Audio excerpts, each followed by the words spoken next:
항상 사랑하고 존경하는 시청자 여러분, 안녕하십니까? 시사깡통입니다. 시청자 여러분, 이번 문재인 정부에서 추진한 정책 대다수가 국민들의 의견을 충분히 수렴하기보다는 그저 자신들이 옳다고 믿는 대로 밀어붙이는 경향이 짙었는데, 그 중에서도 탈원전 정책은 단연 손꼽히는 사례였을 것입니다. 아마 이런 문재인 정부의 막갑하신 탈원전 정책 밀어붙이기에 많은 분들이 이렇게까지 급하게 탈원전 정책을 밀어붙여야 하는지 의아해하셨을 것 같고, 역시 국가의 100년대계 중 하나를 할 수 있는 에너지 정책을 이렇게 즉흥적이고 또 급하게 밀어붙이는 것을 도저히 이해할 수 없었습니다. 심지어 원자력 산업 종사자들을 이른바 적폐로 규정하는 무리수를 둬가면서까지 탈원전 정책을 밀어붙이는 것을 상식적인 사람들은 받아들이기 어려운 상황이었는데요. 그런데 최근 탈원전 정책을 대체 왜 이렇게까지 무리하게 추진한 건지 정말 배신감이 느껴지는 그런 사건이 터졌습니다. 바로 산업통상자원부, 이하 산자부의 월성원전 경제성 조작 사건 관련 수사 중 산자부 소속 공무원들이 북한의 원전을 건설하려는 계획안이 담긴 문건들을 작성 후 삭제, 은폐한 내용이 발각된 것입니다. 지난 1월 28일 SBS에서 2018년 5월 남북정상회담이 한창이던 당시 이른바 북원추, 즉 북한 원전 추진이라는 뜻의 폴더에 북한 지역 원전 건설 추진 방안 등의 파일과 일부 전문가의 명단을 만들었다는 것인데요. 문제는 이 문서를 감사원에 제출하지 않고 임의로 삭제했다는 사실이 검찰의 산업통상자원부의 월성원전 경제성 조작 관련 공소장에 포함되었다는 것입니다. 해당 보도에 따르면 삭제된 북원추란 폴더와 17개의 파일들은 모두 60포요이스라는 상위인 폴더 밑에 있었는데요. 참고로 이 포요이스라는 단어는 핀란드어로 북쪽이란 뜻을 다 갖춘 단어라고 합니다. 이쯤 되면 이게 새어나갈까 무서워서 일부러 남들이 알아보기 힘든 핀란드어로 이 사실을 감추려고 했다고 밖에 못 보겠네요. 게다가 북원추 폴더에선 두 가지 버전의 북한 지역 원전 건설 추진 방안 파일이 삭제됐고, 다른 폴더들에서 북한 전력 인프라 구축을 위한 단계적 협력 과제, 북한 전력 상황과 독일 통합 사례의 파일을 삭제한 것으로 나타났습니다. 이 밖에 해도 경험자 명단과 에너지 분야 남북 경영 전문가 목록, 또 일부 전문가의 이력서까지 만들었다가 삭제한 것으로 공소장에 적시되었는데요. 일부 문서는 복구해서 알아낼 수 없도록 문서 내용을 수정한 뒤 삭제했거나, 특정한 뜻이 없는 문자나 숫자로 이 문서 이름을 변경해서 해당 파일을 열어보지 않으면 내용을 확인할 수 없게 만드는 등 매우 치밀하게 이 사실을 은폐하려는 사실이 추가로 드러났습니다.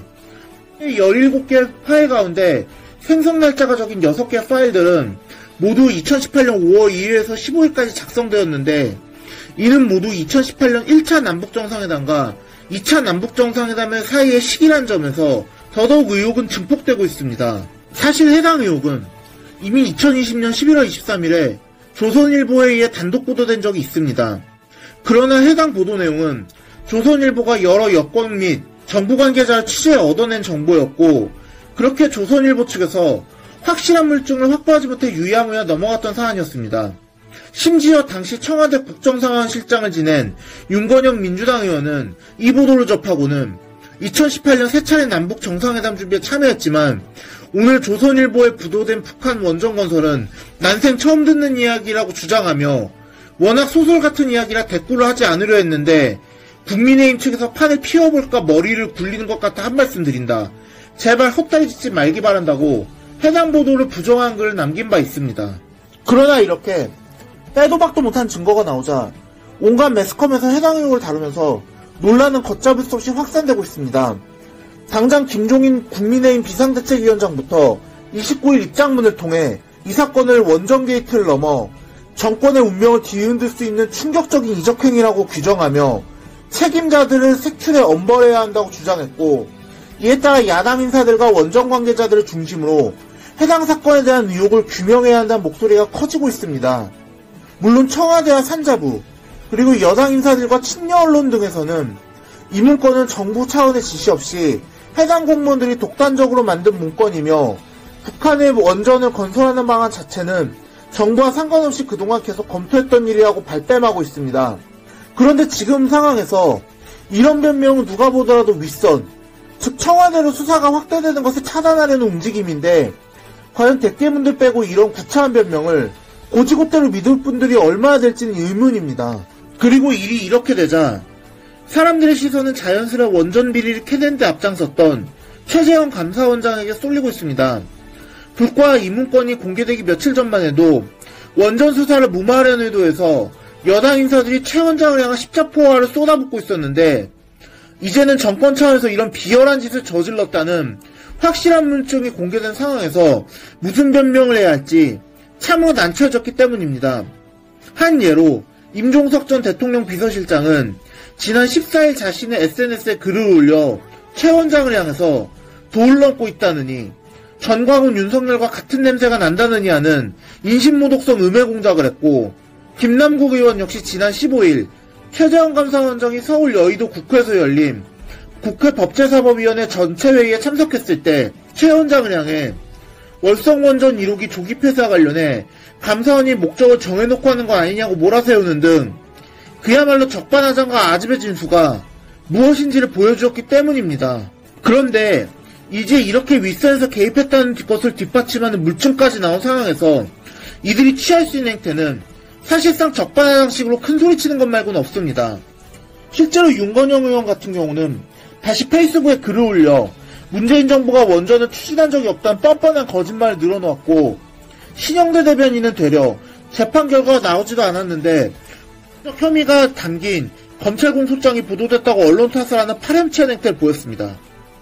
심지어 윤준병 의원은 자기 페이스북에 최근 검찰이 공소장에 적시한 530개 문서 목록 중에서 220여 개는 박근혜 정부 당시 원전 공문서임이 밝혀졌다면서 이 일이 박근혜 정부부터 단순하게 아이디어 차원에서 검토한 내부 자료일 뿐이라고 박근혜 정부를 끌어들인 물타기를 시전하는 등 진짜 민주당 국회의원들은 진정으로 국민들을 위한 국회의원들이 아니라 문재인 정권의 옹위를 위한 충견들에 불과하다는 사실을 다시 한번 일깨우게 했습니다.